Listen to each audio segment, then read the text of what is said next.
Governess for the Broken Earl. Chapter 1. The Master of Hale Manor. The autumn rain fell in relentless silver sheets, turning the rutted road to Hale Manor into a river of mud. Clara Whitby pressed her forehead against the cold glass of the hired carriage, her gloved fingers tracing idle patterns through the condensation. At 24, she had learned to expect little from life, but even her modest expectations did not include arriving at a new position in a downpour, soaked through despite her cloak, with nothing but a worn valise and the lingering scent of London's cheap boarding houses clinging to her skirts. The carriage lurched to a halt. "Hale Manor, miss," the driver called down, his tone carrying a note of something Clara could not quite name. Pity, perhaps, or warning. She stepped down into mud that sucked at her half-boots and craned her neck to see her new home. The manor rose from the grey landscape like a monument to grief. Built of pale stone now darkened by centuries of English weather, its windows were many but unlit, its chimneys tall but smokeless. Ivy crawled up the eastern facade with the desperate tenacity of something trying to hold the walls together. It was not the cheerful, bustling household she had dreamed of as a girl, but then Clara had stopped dreaming years ago. A stooped butler met her at the door, his expression as bleak as the November sky. "Miss Whitby, I am Higgins. You are expected." He took her valise with hands that trembled slightly, and Clara wondered if the tremor came from age or from something heavier.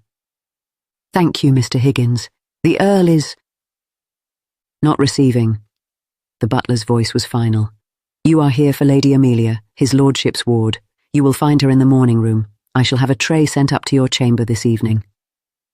Clara nodded, suppressing the flutter of unease in her chest. She had been hired through an agency in London that specialised in difficult postings. Difficult, she had learned, could mean anything from willful children to crumbling estates, to masters with tempers like thunderstorms. She had not asked which difficulties awaited her at Hale Manor. She had stopped asking such questions the night her father's creditors had come to turn them out into the street. The morning room was mercifully warm, a fire crackling in the hearth despite the early hour. And there, curled in a window seat with a book balanced on her knees, sat a girl of perhaps 10 years. Dark hair fell in messy waves around a thin, watchful face. She did not look up when Clara entered. "Lady Amelia," Clara said softly. The girl's eyes, grey, intelligent, and profoundly sad, lifted from the page. "You're the new governess." "I am. Miss Clara Whitby. You may call me Clara when we are alone, if you wish, or Miss Whitby, if you prefer formality." Amelia considered this. The last governess called herself Miss Pemberton. She lasted 3 weeks. Clara lowered herself onto the window seat, leaving a careful distance between them. "And what happened to Miss Pemberton?" "She said the manor was haunted." Amelia's voice was flat. "It isn't. It's only sad. There's a difference." Something shifted in Clara's chest. A recognition, perhaps, of a grief that wore a child's face. "Yes," she said quietly, "there is a great difference. Will you tell me about your studies? I understand you are advanced in Latin but struggle with mathematics." The girl's expression flickered with surprise. "You read my file." "I read everything about my pupils. It would be discourteous not to." For the first time, Amelia's lips twitched in something like a smile. Miss Pemberton thought Latin was unladylike. "Miss Pemberton," Clara said dryly, "sounds as though she lacked imagination. Shall we begin with geometry tomorrow? I find it helps to have something solid to hold on to when the world feels uncertain." Amelia looked at her for a long moment, then she nodded, just once, and returned to her book. But Clara noticed that the girl's shoulders had relaxed, just slightly, and she counted that as a victory. The days that followed fell into a quiet rhythm.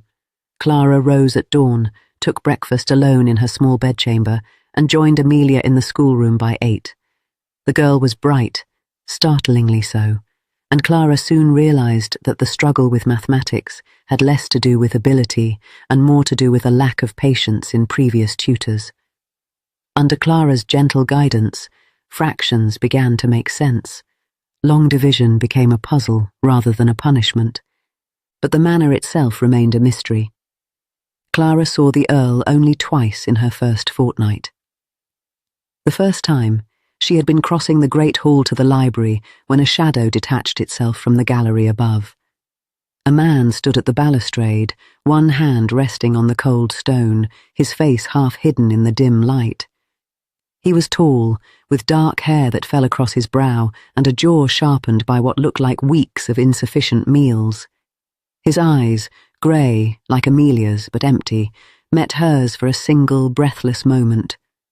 Then he turned and was gone, swallowed by the darkness of the corridor beyond. Clara stood frozen, her heart beating an unsteady rhythm against her ribs. She had seen photographs of the Earl, of course, in the agency's files. But they had not prepared her for the reality of him, the weight of his presence, the way the air seemed to grow thin in his vicinity, the palpable grief that clung to him like a second skin. The second sighting came late one night. Unable to sleep, Clara had crept down to the library in search of a novel. The fire had burned low, casting long shadows across the Persian rugs. And there, in the largest armchair, sat the Earl. He held a glass of amber liquid in one hand, his head tipped back against the leather, his eyes closed. He looked, Clara thought with a pang, like a man who had stopped living but whose body had not yet received the message. She retreated before he could wake. But the image stayed with her. The proud line of his jaw, the shadows beneath his eyes, the way his fingers curled around the glass as though it were the only warm thing in the world. He wasn't always like this, Amelia said one afternoon as they worked through a geometry problem involving right angles. She had caught Clara staring out the window at the distant figure of a man walking the perimeter of the estate. Uncle Benedict, I mean. He used to laugh. He used to race me through the gardens and let me win. Clara turned from the window. Uncle, I understood he was your guardian, not your blood relation. He's my cousin, really, but I called him Uncle when I was small, and it stuck.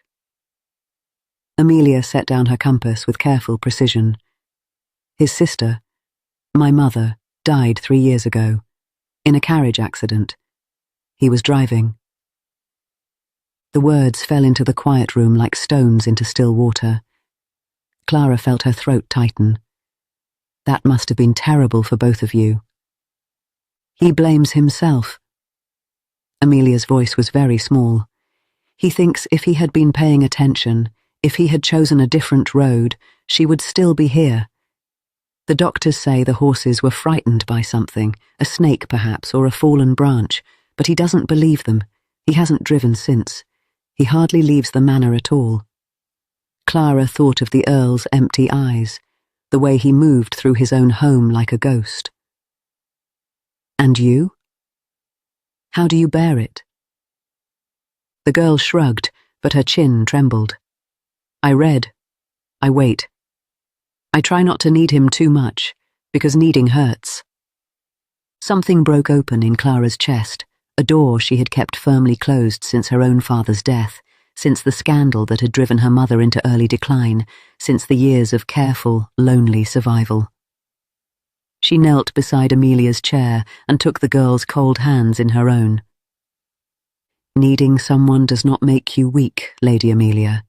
It makes you human.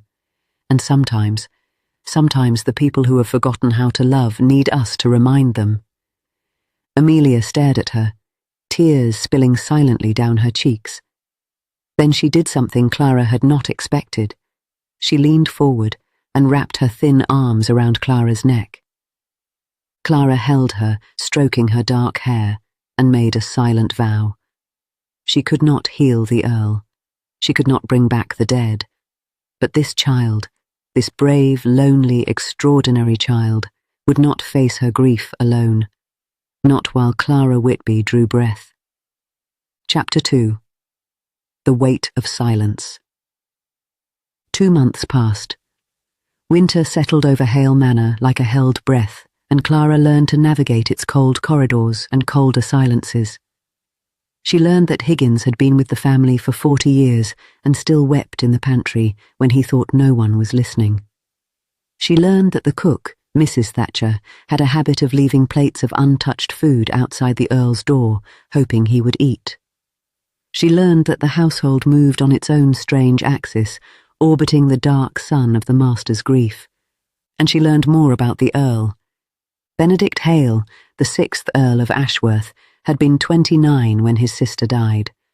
Before that, according to the few servants willing to speak, he had been a different man, charming, athletic, beloved by his tenants.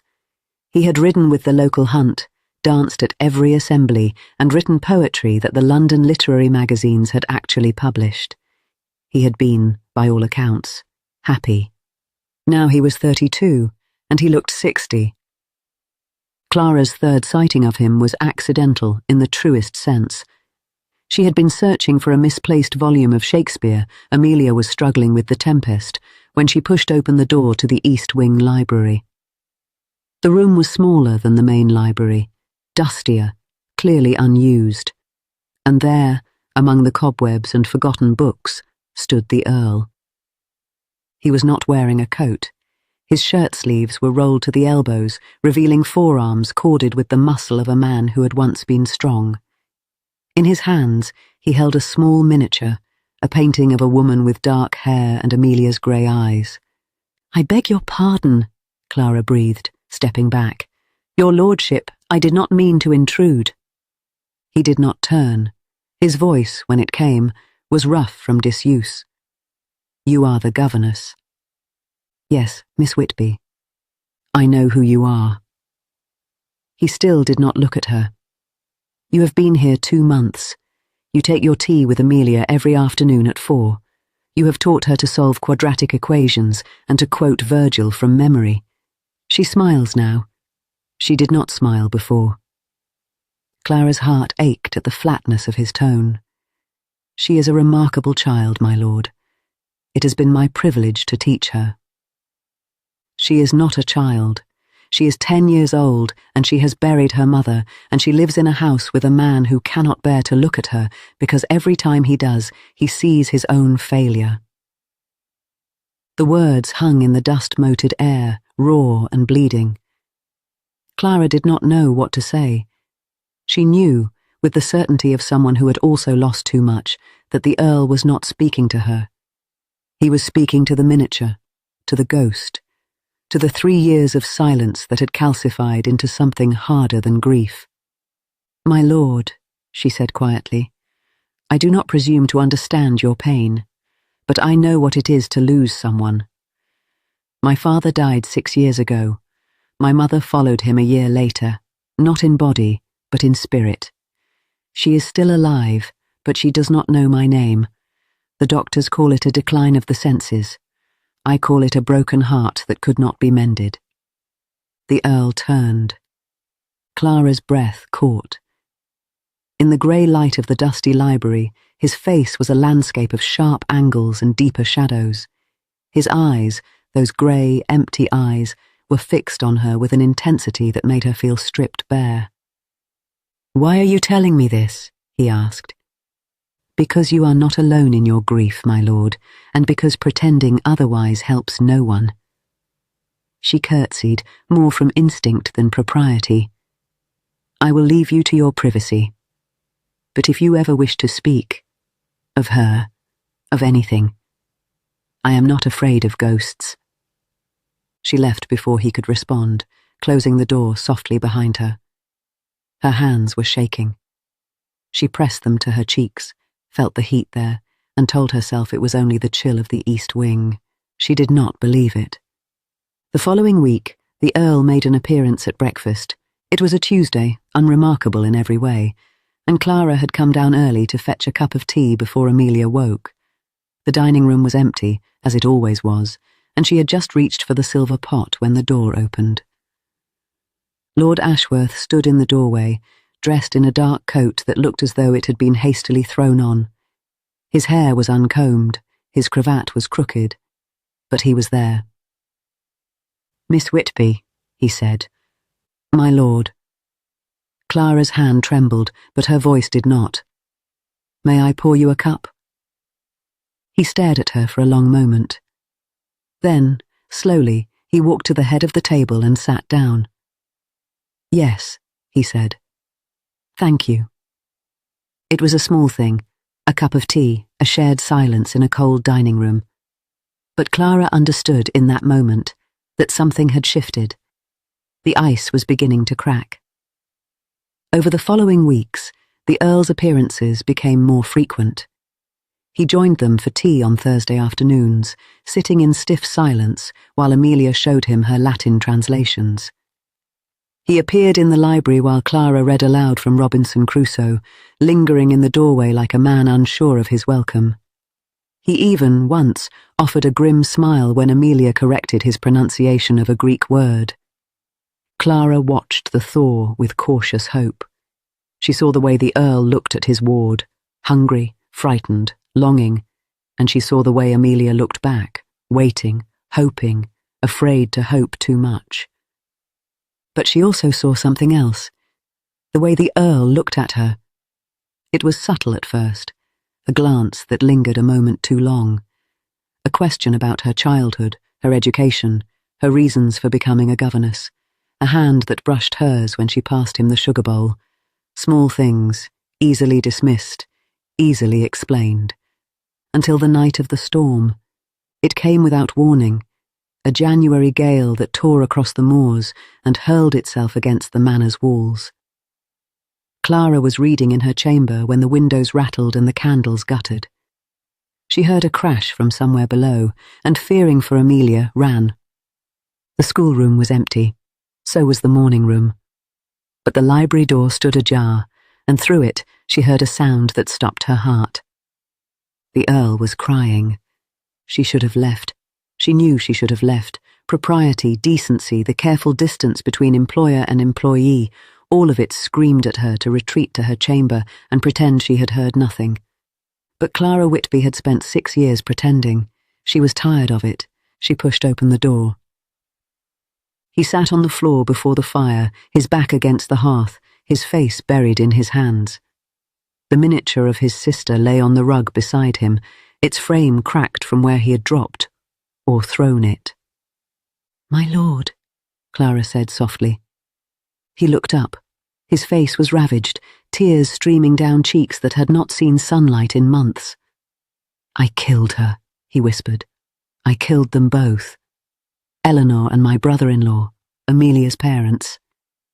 I was driving and I looked away for one moment, and now they are gone, and she is alone, and I cannot." His voice broke. Clara crossed the room and knelt before him. She did not touch him. She simply sat, close enough to be present, far enough to give him room to breathe. "Tell me," she said. And he did. He told her about the accident, the clear summer day, the laughing sister, the sudden bolt of movement in the road. A fox, he thought. Or a deer. He had swerved. The horses had panicked. The carriage had tipped. He had woken in the hospital with a broken arm and a shattered life. He told her about the funeral, held without him because he had been too injured to attend. He told her about bringing Amelia home to Hale Manor, a tiny girl with haunted eyes and no one else in the world. He told her about the first year, when he had tried to be strong, and the second year, when he had stopped trying, and the third year, when he had stopped living altogether. "I thought if I stayed away from her," he said, his voice raw, "she would forget. She would find someone better, someone who had not destroyed her family." "She is 10 years old," Clara said gently. "She will never forget. But she can forgive. She is waiting, my lord. She has been waiting for 3 years.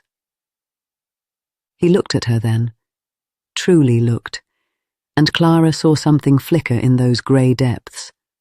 Not hope, not yet, but the possibility of hope. "Why do you care?" he asked. "You are hired help. You could leave tomorrow and never think of us again." Clara held his gaze. "Because I know what it is to be abandoned by someone who should have stayed. Because I know what it costs a child to learn to stop needing. And because—" She hesitated, then plunged forward. "Because I see you, Lord Ashworth, not the Earl, not the grieving brother, not the broken man you believe yourself to be. I see you, and you are worth saving." The fire crackled, the storm raged, and Benedict Hale, the 6th Earl of Ashworth, reached out and took Clara Whitby's hand. He did not let go. Chapter 3. The Shadow of the Past. Spring came to Hale Manor like a hesitant blessing. The daffodils pushed through the cold ground. The ivy on the eastern facade began to show new green, and the Earl, slowly, painfully, beautifully, began to live again. He joined Clara and Amelia for meals. He walked the grounds, showing Clara the gardens his mother had planted and the oak tree where he had carved his initials as a boy. He read poetry aloud in the evenings, his voice rough but growing stronger. He even laughed once, a rusty, surprised sound that made Amelia's face light up like sunrise. Clara tried not to fall in love with him. She tried very hard. She failed. It happened in small ways. The way he said her name, Clara, not Miss Whitby, as though it belonged in his mouth. The way he looked at her when he thought she wasn't watching, his eyes soft with something that made her heart race. The way he touched her hand, her shoulder, the small of her back, brief, accidental, devastating. She was a governess. He was an earl. The distance between them was not measured in miles but in centuries of social convention. And yet, when he smiled at her across the dinner table, Clara forgot to breathe. It could not last. She knew it could not last. Happiness, she had learned, was a loan, not a gift, and the creditors always came calling. They arrived in the form of a letter. It was a grey Tuesday in April when Higgins brought the post to the breakfast room. Clara was pouring tea, the Earl was reading the newspaper, Amelia was practicing her French verbs. It was, by all appearances, an ordinary morning. Then the Earl opened the letter. Clara saw the change immediately. His face, which had begun to regain its colour, went pale. His jaw tightened. His fingers crushed the paper as though he wanted to destroy it. "My lord." Clara set down the teapot. "What is it?" He did not answer. He stood abruptly, knocking his chair back, and strode from the room without a word. Amelia looked up, her French forgotten. "What happened?" Clara shook her head, her heart pounding with sudden dread. "I don't know. Stay here, sweetheart. I will find out." She found him in the library, the same library where he had wept in her arms 3 months before. He stood at the window, his back to her, his shoulders rigid. "Clara." His voice was strange, flat, distant. "Is there anything you wish to tell me?" The use of her given name, usually so warm, now felt like a blade. "I do not understand." He turned. In his hand, he held the letter. His eyes, those grey eyes that had looked at her with such gentle hope, were cold. "The letter is from a Mrs. Whitby. She claims to be your mother. She claims that you are not Clara Whitby at all, that your name is Eleanor Blackwood, and that you fled London 3 years ago after a scandal involving, how does she put it, improper relations with a married man."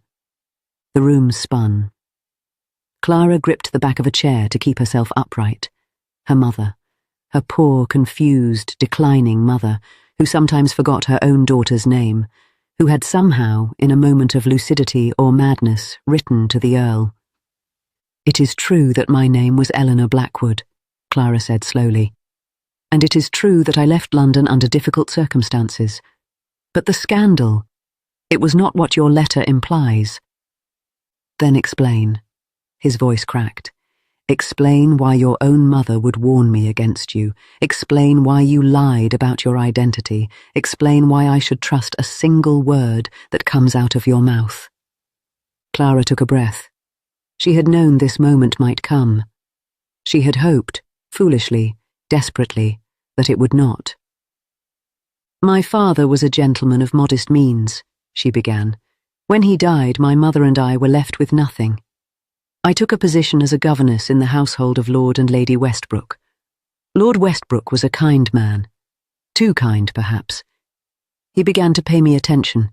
Gifts, compliments, invitations to walk in the garden.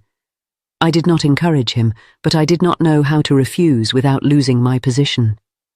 She paused, her throat tightening. "One night, Lady Westbrook found a letter he had written to me. A love letter. I had not replied to it. I had not wanted it. But she did not believe me. She accused me of seducing her husband.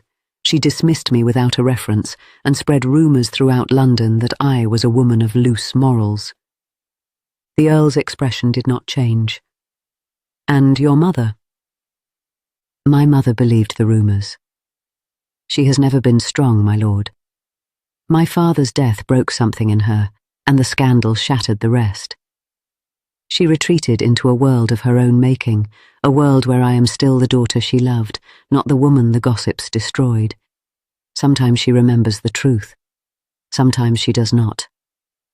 On the day she wrote that letter, she must have been lucid. And lucid, for her, means ashamed." Clara met the Earl's eyes. She did not beg. She did not weep.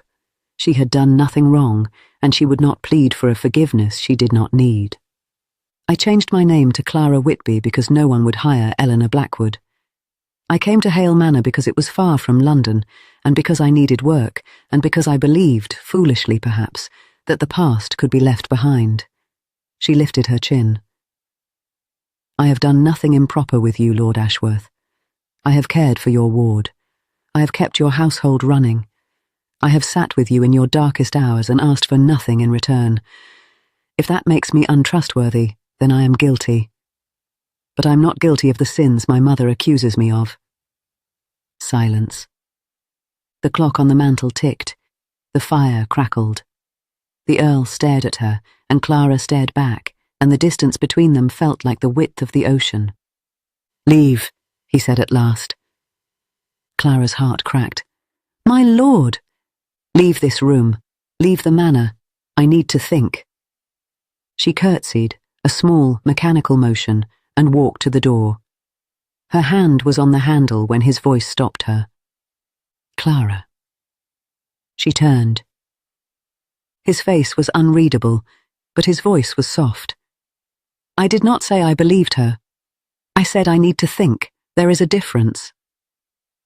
Clara nodded once, her vision blurring with unshed tears, and slipped out of the library.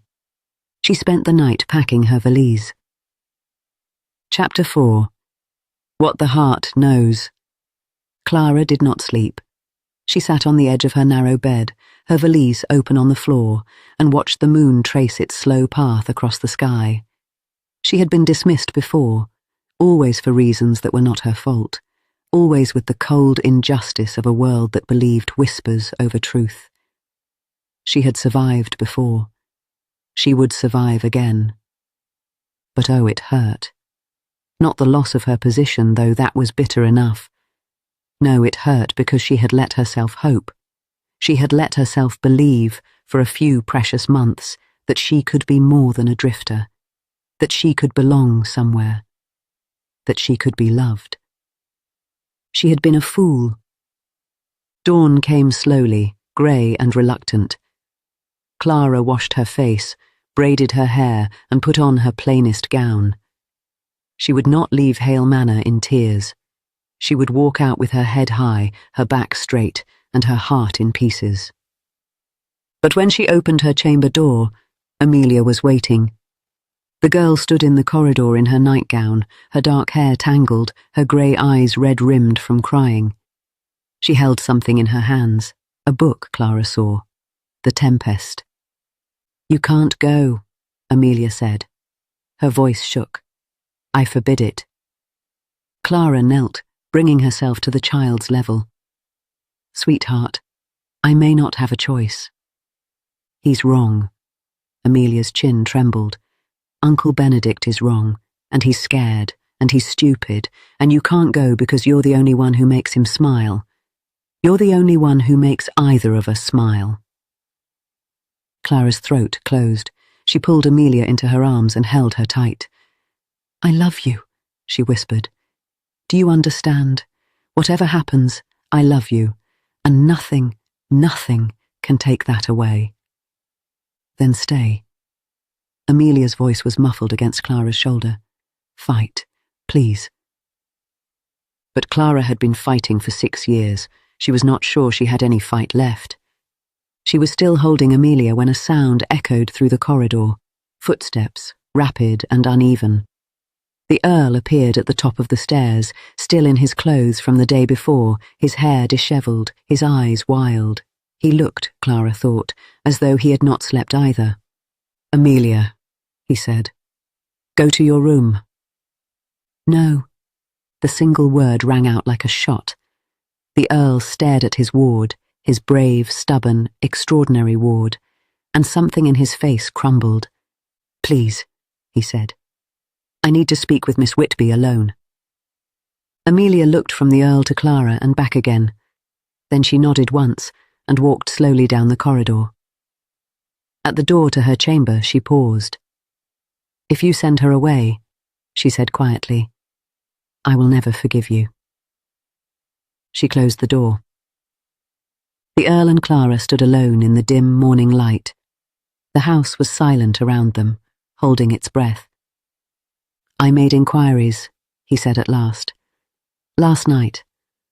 I sent messages to London to people I trust. They confirmed your story. Lord Westbrook admitted everything. The letter, his wife's jealousy, your dismissal. He is writing a formal apology, though I gather it is long overdue. Clara's knees went weak. She leaned against the wall. You believed me. I wanted to. He stepped closer, his grey eyes burning. God help me, Clara. I wanted to believe you from the first moment you spoke. But I have been wrong before. I trusted myself to drive that carriage. I trusted the road. I trusted, and people died. That was not your fault. I know. His voice cracked. I have always known, somewhere. But knowing and feeling are different things. You taught me that. He reached her. He stood so close she could see the shadows beneath his eyes, the pulse beating in his throat, the tremble in his hands. I spent 3 years pushing everyone away because I was afraid, he said. Afraid of hurting them, afraid of losing them, afraid of being the reason they suffered. And then you came, a woman with nothing but courage and kindness and a past that should have made you hard. And you showed me that fear is not protection. It is prison. Clara's eyes filled with tears. My lord. Benedict. He cupped her face in his hands, his thumbs brushing away the tears that spilled down her cheeks. My name is Benedict, and I am asking you, begging you not to leave, not because I need a governess, not because Amelia needs a teacher, but because I love you, Clara Whitby, Eleanor Blackwood, whatever name you choose. I love you, and I am tired of being afraid. The world stopped.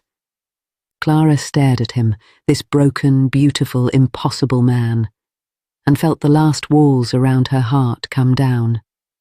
She had spent so long protecting herself, so long believing that love was something that happened to other people, so long accepting that she would always be on the outside, looking in. But he was here. He was real, and he was asking her to stay. I love you too, she whispered. I have loved you since the night of the storm, when you wept in my arms and let me see your wounds. I have loved you in every cup of tea, every shared silence, every moment you chose to try again. I love you, Benedict, and I am not afraid. He kissed her then, softly, reverently, like a man tasting hope for the first time. His lips were warm against hers, his hands gentle on her face, and Clara kissed him back with all the years of loneliness and longing she had carried. When they broke apart, he was smiling. A real smile, bright and astonished, as though he could not quite believe his own happiness. "Marry me," he said. Clara laughed, a startled, breathless sound. "I am a governess. You are an earl. Society will—" "Society can go hang." He took her hands, held them to his chest. "I have spent 3 years caring what people think. It nearly destroyed me. I will not make that mistake again. Marry me, Clara. Be my wife. Be Amelia's mother. Stay at Hale Manor and fill these cold rooms with your warmth." She looked into his eyes, those grey eyes that had been so empty, so lost, and now blazed with love and hope and a future she had never dared to imagine. "Yes," she said. "Yes, Benedict, I will marry you." Behind them, a door flew open. Amelia stood in the corridor, her face wet with tears but alight with joy. "You're staying," she demanded. "You're really staying?" Clara opened her arms and the girl flew into them.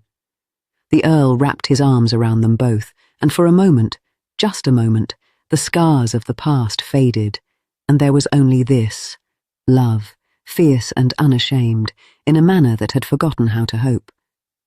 They were married in the little church at the edge of the estate on the first day of June. The daffodils had given way to roses, and the sun shone warm on the ancient stones. Amelia scattered flower petals with abandon. Higgins wept openly.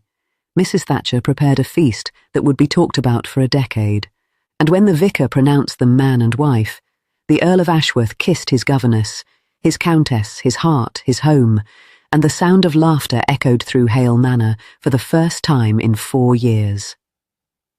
It was, Clara thought, only the beginning. The end. My dear listener, I thank you most sincerely for keeping company with this tender tale of the heart.